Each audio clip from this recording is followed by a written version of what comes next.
शुरू करें। नमस्कार दोस्तों, दिल्ली के अंदर पिछले कुछ दिनों से ऐसी खतरनाक वारदातें हो रही हैं कि दिल्ली में हालात बद से बदतर होते जा रहे हैं। कल एक वीडियो सामने आई जिसमें दिखाया गया जाफराबाद इलाके में एक मर्डर के गवाह को दिन दहाड़े 5 लोगों ने ऐसी गली में जिसमें लोग चलते फिरते नजर आ रहे हैं, शाम का समय सबको नजर आ रहा है, उस युवक को पेट में चाकू मारे गए, गले में चाकू मारे गए, छाती में चाकू मारे गए, पीठ पे चाकू मारे गए और सब लोग देख रहे हैं। और ये वो आदमी है जो एक मर्डर का गवाह है। इनके भाई का मर्डर हुआ था, ये उसके गवाह हैं। ये हाल दिल्ली के अंदर आज दिन दहाड़े हो रहा है। दूसरी वारदात कल की है। तिलक नगर के अंदर एक कार शोरूम से फिरौती के लिए 5 करोड़ रुपए मांगे जाते हैं और शोरूम के बाहर 5 राउंड फायरिंग की जाती है।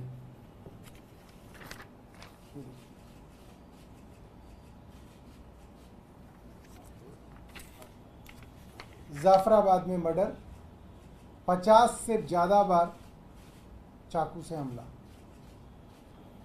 आज ही की खबर है,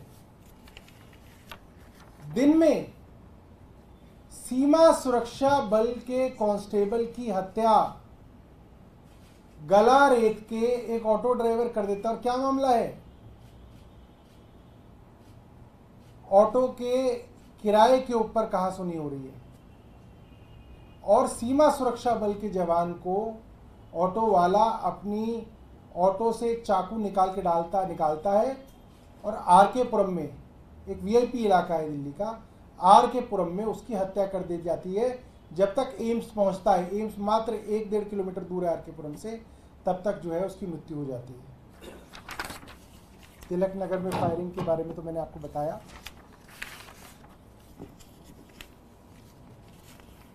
आज ही की खबर है, हत्या करके शव को नहर में फेंका। दिल्ली की खबर है, ये ऑटो वाली खबर है। Man dies after auto hit by SUV, ये भी आज की खबर है। Witness in murder case stabbed to death, SSB constable murdered. पिछले कुछ महीनों से देखा जा रहा है कि ये दिल्ली की जो सुरक्षा व्यवस्था है वो लगभग चौपट हो गई है। एनसीआरबी का डेटा अगर हम देखें, क्योंकि आंकड़ों की बात करनी होती है, तो दिल्ली के अंदर हाईएस्ट क्राइम रेट है इस वक्त। आप कह सकते हैं 1 लाख की आबादी पे दिल्ली में 1832 क्राइम्स हो रहे हैं, जो देश की एवरेज से 7 गुना ज्यादा है। दिल्ली की एवरेज नंबर ऑफ क्राइम्स पर लाख पॉपुलेशन, और हर रोज 1179 क्रिमिनल केस रजिस्टर हो रहे हैं दिल्ली के अंदर। चार्जशीट का जहां तक सवाल है कि अगर मुकदमा दर्ज होता है तो चार्जशीट करके वो मामला कोर्ट में जाता है, मात्र 30% केसेस ही चार्जशीट में जा रहे हैं। इसका मतलब साफ है, जब मुकदमे दर्ज होते हैं आप उनमें इन्वेस्टिगेशन करके कोर्ट तक पहुंचाते ही नहीं है तो किसी को सजा क्या मिलेगी, किसी को न्याय क्या मिलेगा? और क्राइम और बढ़ेगा, जो अपराधी हैं उनके हौसले और बढ़ेंगे। ये सीधे सीधे उपराज्यपाल विनय कुमार सक्सेना की इनएफिशिएंसी, इसे हिंदी में निकम्मापन कहते हैं, एक इनएफिशिएंट लेफ्टिनेंट गवर्नर साफ नजर आ रहे हैं कि जो काम उनका है, उनके पास 2 ही काम है, एक पुलिस, एक डीडीए। और पुलिस को उन्होंने चौपट कर दिया। वो एक स्कूल के प्रिंसिपल की तरह चिट्ठियां तो मंत्रियों को खूब लिखते हैं, खूब उपदेश देते हैं, अपने गिराबान में झांक के नहीं देखते आपके पास जो काम है वो क्या कर रहे हैं आप। हमारे यहां तो जो डिपार्टमेंट थे उनमें सारे अफसरों के ऊपर आपने कंट्रोल ले लिया, आप चुनी हुई सरकार को काम नहीं करने देते। आपके पास तो सारे अफसर हैं, सारा महकमा है, आप क्या कर रहे हैं पुलिस में? आप पूरी तरह से फेल हो गए। आगे बताता हूं भर्तियों के विषय में। 2014 में जब ये केंद्र सरकार बनी थी तो दिल्ली पुलिस के अंदर करीब 5,500 रिक्तियां थी और ये रिक्तियां बढ़ के अब करीब 13,000 हो गई हैं। तो लोग ही नहीं है, पुलिस ही नहीं है, पुलिस के महकमे में लोग ही नहीं है, क्राइम कैसे कंट्रोल होगा? क्या किया एलजी साहब ने इतने दिनों में? हमें तो कुछ नहीं मालूम। ऊपर से केंद्र सरकार ने पिछले साल पुलिस का बजट 4.5% घटा दिया है। कुछ और आंकड़े आपके सामने रखता हूं। दिल्ली के अंदर क्राइम हाईएस्ट है जैसा कि मैंने आपको बताया और नेशनल एवरेज से 7 गुना है। नेशनल एवरेज है 1 लाख की आबादी पे 258.1 और दिल्ली के अंदर ये एवरेज है 1832 क्राइम्स पर लाख पॉपुलेशन, जो कि एवरेज नेशनल एवरेज है 258 क्राइम्स पर लाख पॉपुलेशन। इसका मतलब 7 गुना ज्यादा राष्ट्रीय औसत से ज्यादा क्राइम है। 30% मात्र केसों को चार्जशीट किया जा रहा है, जबकि देश में केरला जैसे राज्य हैं जहां पे 66% केसेस के अंदर चार्जशीट कर दी जाती है। क्राइम अगेंस्ट विमेन के बारे में एनसीबीआरबी का डेटा है, दिल्ली के अंदर पूरे देश के जो क्राइम अगेंस्ट विमेन है उसका 30% क्राइम सिर्फ और सिर्फ दिल्ली में हो रहा है। यानी कि 19 मेजर सिटीज जो बड़े शहर हैं दिल्ली देश के अंदर, उन शहरों का सबका क्राइम अगेंस्ट विमेन मिला लिया जाए तो उसका 30% सिर्फ और सिर्फ दिल्ली में हो रहा है। और पिछले 3 सालों से दिल्ली के अंदर क्राइम जो है हाईएस्ट चल रहा है। क्राइम अगेंस्ट विमेन मैंने आपको बताया, Delhi reported 14,466 victims of crime against women in India. और क्राइम अगेंस्ट विमेन इतना बड़ा होने के बावजूद एलजी साहब ने 2 काम किए जिससे उन्होंने हालत बद से बदतर कर दी। क्या की? सबसे पहले तो उन्होंने 8,000 के करीब बस मार्शल्स को निकाल दिया। जो महिलाओं के साथ छेड़छाड़ डीटीसी बसेस में होती थी, अक्सर बदतमीजी होती थी, उसके लिए दिल्ली सरकार ने बस मार्शल लगाए थे जिनको बेबुनियाद तरीके से उनको बेरोजगार कर दिया।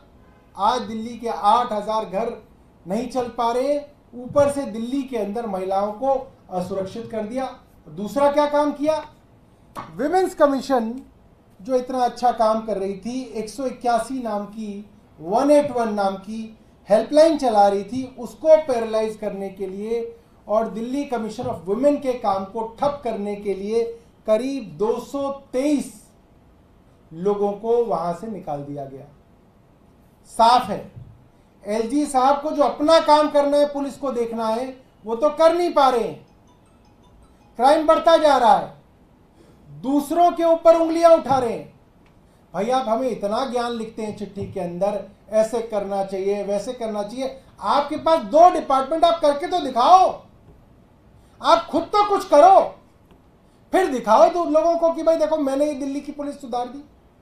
बड़ी बड़ी बातें करते हैं जी साहब भ्रष्टाचार के विषय में, पूछ लीजिए, सर्वे कर लीजिए। 2 साल में दिल्ली पुलिस का भ्रष्टाचार बढ़ा है। जहां रिक्शा वाले से 300 रुपए लेता था पुलिस वाला, अब 500 रुपए ले रहा है। पता कर लो दिल्ली के अंदर। एक्सटॉर्शन बढ़ी है, करप्शन बढ़ी है, क्राइम बढ़ा है, रिक्त स्थान बढ़े हैं। क्यों? क्योंकि एलजी साहब का ध्यान ही नहीं है इन कामों पे। एलजी साहब बस चुनी हुई सरकार के काम रोकने के अंदर लगे हुए हैं। अपना काम कीजिए एलजी साहब, हमारा उनको निवेदन है कि कृपया करके अपना काम करिए और फिर दिखाइए दिल्ली वालों को कि भाई मैं अच्छा काम कर रहा हूं, देखिए मैंने क्राइम में, लॉ एंड ऑर्डर में क्या काम किया। तो ये हमारा उनसे निवेदन है कि वे अपना काम करें और चुनी हुई सरकार के काम के अंदर टांग अड़ाना बंद करें।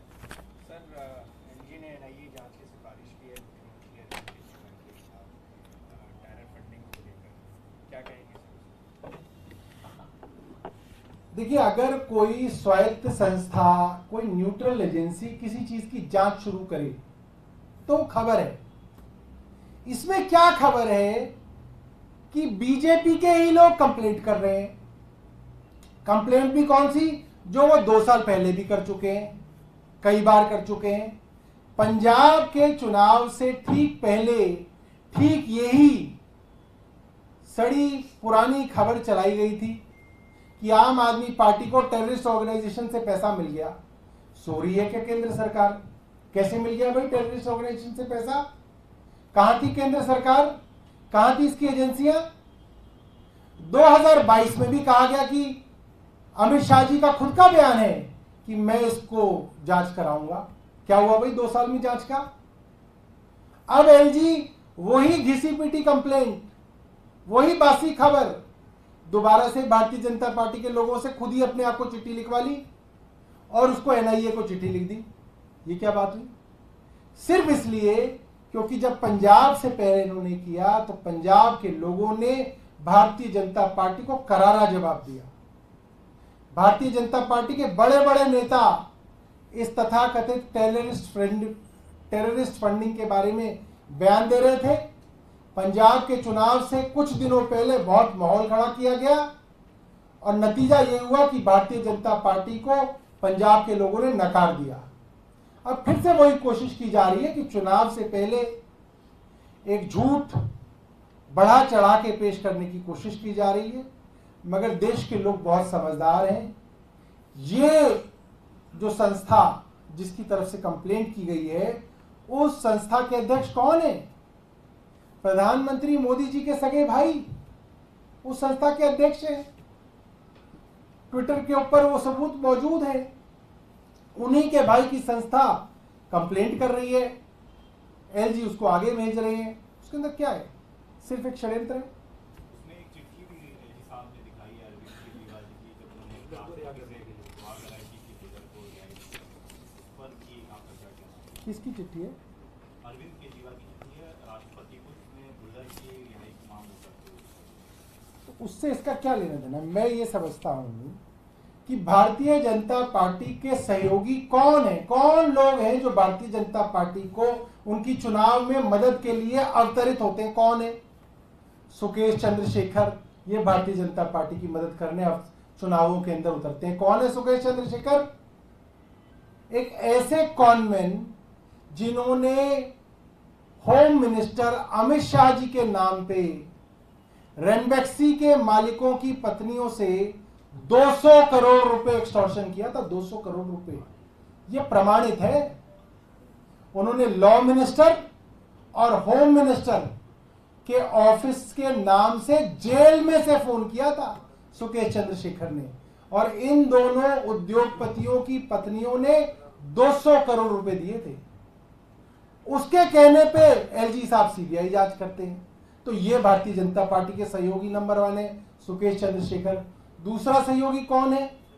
एक एक्सट्रीमिस्ट पन्नू। जो एक्सट्रीमिस्ट है सब लोग जानते हैं, वो भारतीय जनता पार्टी के सबसे बड़े सपोर्टर हैं। आज वो भारतीय जनता पार्टी के गवाह बन गए हैं। आज वो भारतीय जनता पार्टी की मदद के लिए उतर गई। ये रिश्ता क्या कहलाता है? मैं तो हैरान हूं। सारे इस तरीके के लोग भारतीय जनता पार्टी की मदद क्यों करते हैं? क्यों इनके चुनाव में मदद करने के लिए उतरते हैं? ये तो लोगों को समझना पड़ेगा। लोग समझ रहे हैं इस चीज को। अगर कोई एक्सट्रीमिस्ट हमें गाली दे रहा है, अगर कोई सुकेश चंद्रशेखर हमें गाली दे रहा है, ये तो हमारे लिए बड़ी अच्छी बात है कि वो लोग हमसे चिढ़ते हैं क्योंकि हम लोग उनके साथ नहीं है। मगर किसका साथ दे रहे हैं सुकेश चंद्रशेखर? भारतीय जनता पार्टी का। किसका साथ दे रहे हैं पन्नू जो एक्सट्रीमिस्ट है? भारतीय जनता पार्टी का। तो साफ दिख रहा है कौन किस तरफ खड़ा है, कौन लाइन के इस तरफ खड़ा है, कौन लाइन के इस तरफ खड़ा है। सर आज जब सुप्रीम कोर्ट में भी मामले की सुनवाई चल रही है, क्या उम्मीद लग रही है कि राहत मिलेगी, अंतरिम राहत मिलेगी सीएम केजरीवाल को? देखिए अभी तो जो कोर्ट का फैसला आएगा उसके बाद ही रखेंगे। उम्मीद तो देखो हर आदमी अपने लिए उम्मीद ही करता है। कांग्रेस अध्यक्ष मल्लिकार्जुन खड़गे ने सभी अपने जो तमाम विपक्षी दल के नेता हैं उनको चिट्ठी लिखी है और उन्होंने सवाल उठाए हैं चुनाव आयोग के कामकाज को लेकर। एक बड़ा सवाल डेटा को लेकर भी है। वो कह रहे हैं कि जिस दिन वोटिंग होती है उसी दिन एक डेटा आ जाना चाहिए, 2 दिन बाद कुछ और डेटा आता है, 5 दिन बाद कुछ और डेटा आता है। देखिए एक बड़ा पुराना सिद्धांत है जस्टिस का, न्याय का, पूरी दुनिया में जाना जाता है। Justice should not be just done, it should appear to be done. Justice should not be delivered, it should appear to be delivered. न्याय काम कर रहा है ये बहुत जरूरी नहीं है, इससे ज्यादा जरूरी है ये लोगों को दिखना चाहिए कि न्याय से काम हो रहा है। मैं जब चीफ इलेक्शन कमिश्नर साहब और उनके साथ इलेक्शन कमिश्नर से मिला, मेरा फर्स्ट हैंड एक्सपीरियंस है वे लोग कंप्लेंट्स के ऊपर उन्होंने क्या कार्रवाई की ये बताने के लिए भी उनके अंदर इसको लेके घमंड है। हम बाध्य नहीं है कि आपको बताएं, तो ये संभव ही नहीं है। आप एक बात बताइए, चुनाव आयोग से आप क्यों मिलेंगे? चुनाव आयोग से आपने चिट्ठी लिख दी, कंप्लेंट कर दी, रिमाइंडर दे दिया, मगर कार्रवाई नहीं हुई, तब आप उनसे मिलते हो। जब आप उनसे मिल रहे हो तो वो कह रहे हैं क्या कार्रवाई हुई क्या नहीं हुई ये हम नहीं बताएंगे, ये हम बताने के लिए बाध्य नहीं है। कब कार्रवाई करेंगे ये भी बताने के लिए बाध्य नहीं है। अभी करेंगे, चुनाव के बाद करेंगे, ये भी नहीं बताएंगे। तो वो लोग तो ब्लेटेंटली ये बात कह रहे हैं कि तुम्हें जो करना है कर लो, हमें जो करना है हम वो करेंगे। इस तरीके का बिहेवियर जो मैंने खुद साक्षात देखा है, मुझे उनसे कोई उम्मीद नहीं है। मुझे लगता है कि वो जिनके द्वारा बनाए गए हैं, जिनके द्वारा इस पोस्ट पे बिठाए गए हैं, उनकी पूरी लॉयल्टी, एलिजियंस उनके प्रति है। उनकी मतलब कि उनसे ये उम्मीद करना कि वो टीएन सेशन साहब जैसे इलेक्शन कमीशन बना देंगे और उसमें बहुत न्याय हो जाएगा, मुझे तो व्यक्तिगत तौर पे कोई उम्मीद नहीं है। और मैंने उस दिन भी इलेक्शन कमीशन को कहा था कि अगर आप वीडियो रिकॉर्डिंग करते हो, ऑडियो रिकॉर्डिंग करते हो, तो लगाइए ना, देश को दिखाइए कि आपने क्या बर्ताव किया था आम आदमी पार्टी के रिप्रेजेंटेटिव्स के साथ, कैसे आपने सवालों का जवाब दिया था, तो बताएं। लोगों को पता चल जाएगा कि किस तरीके के लोग जो है आज इलेक्शन कमीशन में बैठे हुए हैं।